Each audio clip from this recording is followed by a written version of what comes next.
Welcome back to DreamLeague Season 5, and we just had our first game, Virtus.pro taking on Lonely Conspiracy, and that was quite the one-sided game, gentlemen. Yep, it was a spank. It was a spanking. Really was. I wish there was a nicer way to say it, but oh well. I think that is the nice way of saying it. The spank? Yeah, for sure. So what went wrong? We should talk about that. What are your thoughts, man? Well, I feel like that Furin, he couldn't really do much. I mean, he didn't do much.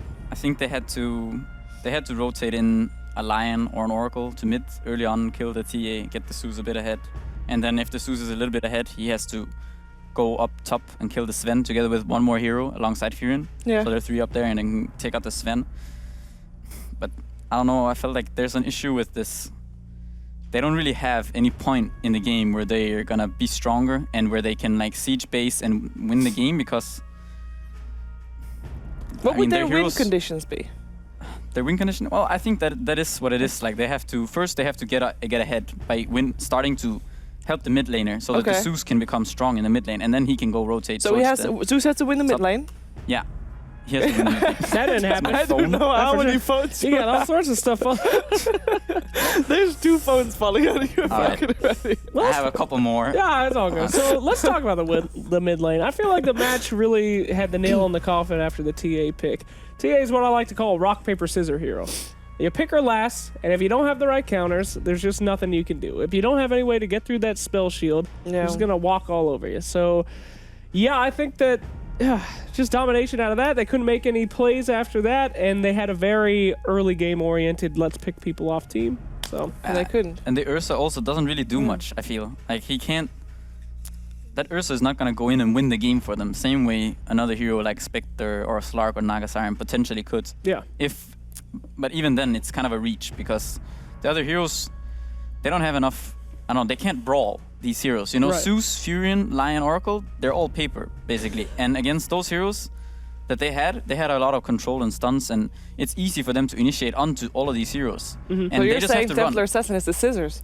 Yeah, see, this analogy is balling out of control. Great. That's great. Yeah, you're right though. They can't brawl. You wouldn't see Zeus in the back of a bar brawling. Yeah. So they needed, I don't know, they needed something, you know, some big guy.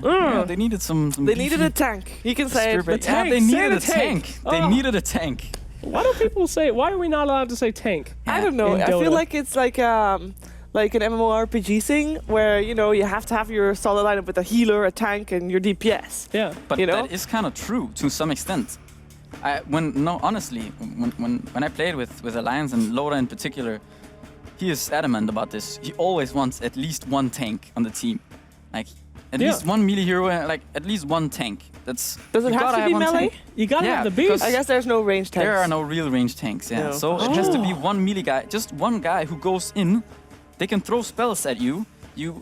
Maybe you die or you don't die, but at least you tanked all those spells, and then your team can deal damage while this is happening. Is the Huskar a range tank? Yeah, to some extent. Yeah, okay. But he's also kind of, a suicidal iffy. tank. Yeah, he's semi-range, semi-melee, Semi-psychotic. I think you classify him as, some sort of... He wants to be in your face. Yeah. Who doesn't want to be in my face? Hey! Sorry. Hey. Okay, so this game specifically had 1 big turning point, and it's a fight at Roshan, and we can actually take a look at the highlights. And I want to start off with the pause, so that we're going to explain to Packet exactly what this does. Pause, please, Maestro Skriff. Okay, so this board is very nice. It is a drawing board. Yes. And this is, for example, where Virtus.pro is. They're taking Roshan, and I want actually you to walk us through, because I feel like this is the fight where London Conspiracy could have taken it back. So we see where everybody is. Is there something wrong with their positioning that they could have done better? I mean, they're not there. That's the problem, right? Well, they are on their way. Can we slowly start playing? But the thing is, they're way too late. I think that's the issue. They're way too far away, and the Zeus, he already used his ult, so they actually don't have vision inside the pit. They needed to be closer and then go in. But here is the issue with their lineup, I feel like. Who is the guy who's going to go into this fight and start this fight? Well, he thought it. Actually, Jalopy is on his way right now. They can run in the Ursa, and he can try to hit some guy, but I don't know, he won't really take out any cores. The TA and the Sven, they won't really die, I feel like. It's just... There's no way that this Lion and Oracle can get in and kill heroes without Earth Spirit and, support Lina and Darkseer interrupting. Pause. Okay. Is it could have been better if they were at least all, like, okay, they came late, fair enough, but if they were at least all on the same side and took the same fight, because it feels like you got a bit of split-up fight with Nature's Prophet here and Jalopy coming in here as well, fighting against Earth Spirit. But they kind of have to be on. They can't really. If they all go in, then you see those heroes. This is They would all Sven, die as well. Darkseer, some vacuum into Okay, everyone gameplay. dead. You know. So the issue is, I don't know. They had to be there earlier, and VP had to, for some reason, be at low health already. I feel like. Then potentially, if they can burst down some hero, Urza can go in and maybe steal the Aegis. Yeah. But they don't really have any stuns except for the Lion. So I think it's. Yeah, and Lion I don't know, is it's- being pretty But well taken care of. nobody has died so far on the side of London Conspiracy. So it can't have gone that bad. And they've picked up the Lina. Yeah, Lina dead. but they have the Aegis, and now they don't have Zeus ult, they don't have Fear and ult, they don't have Lion, they don't have Finger anymore. Look at this positioning right The here. TA, though. he has Aegis, Yeah. so he's like this. Oh, great job, man. That's real good. All right, yeah. So, They're all together right now, though. I mean, that looks like a pretty good positioning. Right? But this look at right the here, HP, that the kick Lion. right there. Oh, he got the entire Yeah. team. That's a ravage, basically. Yeah, It that is is what they actually really say. good. And That the is- Sven, he's still over here, he's gonna come in, you know, and he's full health. Oh, yeah. Look at Here him he setting up comes. here. It's all an Earth Spirit Air play. armor for everybody. Here Stun comes the on stun. 2. Yeah, stun on Practice 2, and then entire now, are you ready? Yep, here we go. 1, 2, 3. Yeah, that's kind of what happened to the fear Yes. cleave thing, and except on a cleave. smaller scale. I'll This have was you know that if you Google Fear Sven Okay, Cleave, the okay. first result Yes. is most amazing cleave Yes. ultra kill ever or something like that, and it's actually the right one. Cheever's right again. As right always, again. every day. I like being right. It's good. Now, one thing that I want to take away from this game, Yeah. that was a lot more fun to watch than the other clip that we just watched. The Juke. The Dukes! The Dukes, The as we Duke. call them. Great Dukes from Yes. LC. Let's I take a want to look. have this the ultra slow motions ever. Oh, yeah. So we got Sven coming in right here. Lion's trying to escape. They both go in the same direction. But that one tree, the happy little tree right there, the Bob Ross. if Look, you he's will. just standing there. The ultimate Juke. Don't move. Woo! Bob Ross freaking out. He loves it. And then, oh, that's right there. Got him, baby. Got him. Two separate And the Can we directions. thing cue the is- Benny Hill music here? Yeah, but there's no there's no ward anywhere. Like he doesn't know that this that was just perfectly anticipated from the Lion. Beautiful. And then these guys, instead of going uphill, you know, at that one moment, they decide to go through the TP out. Yeah. That's Yeah. what dreams are made of. Unfortunately, Jukes, or Don't- this Juke did not generate Did not any win kills. the game. This Juke did not generate any kills. So This is true. Jukes don't that win was an games. issue. Yeah. Okay, so you've seen London Conspiracy's playstyle and their draft style. We've seen Virtus Pro for the first time as well.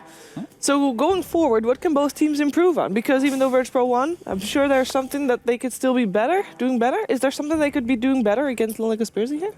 I feel like it's hard until you actually see. I mean, this was not really much of a game. Like this was, this was very one-sided. No, but Yeah. It's true. this was it's this true. was very one-sided. So it's kind of hard. I think it's hard for VP. It's hard to see them do much more. Unless there's a big, a challenge. Yeah. Usually you can see how good a team is when they're actually faced with something, difficult to deal with. So I think London Conspiracy, their draft was quite off.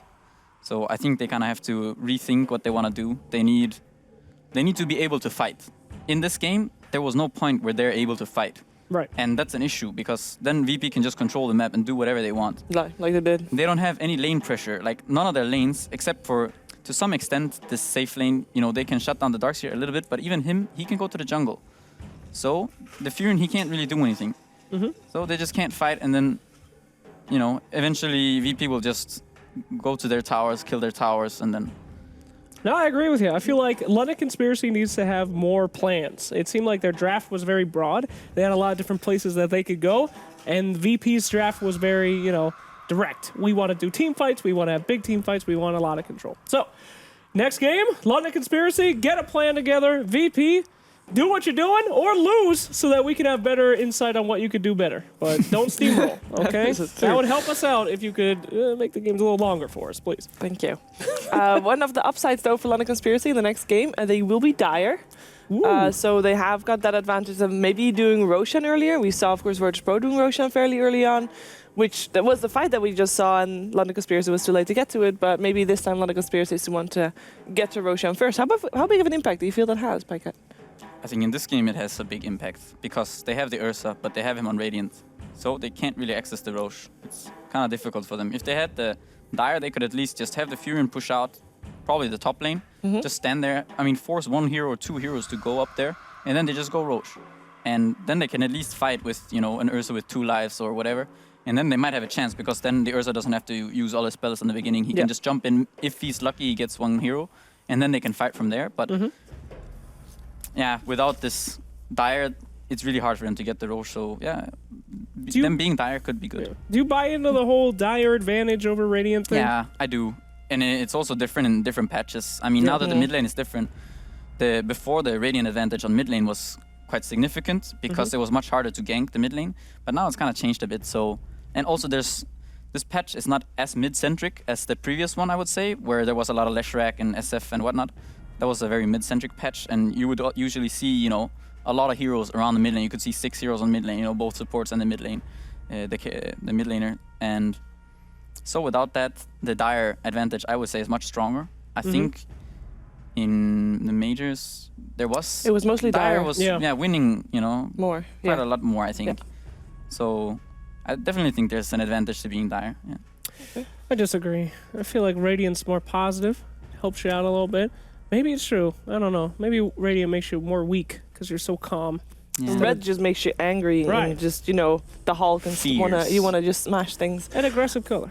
No. An aggressive color. Yeah, it makes you play aggressive. We can take a look at the draft because it is on the way. Game number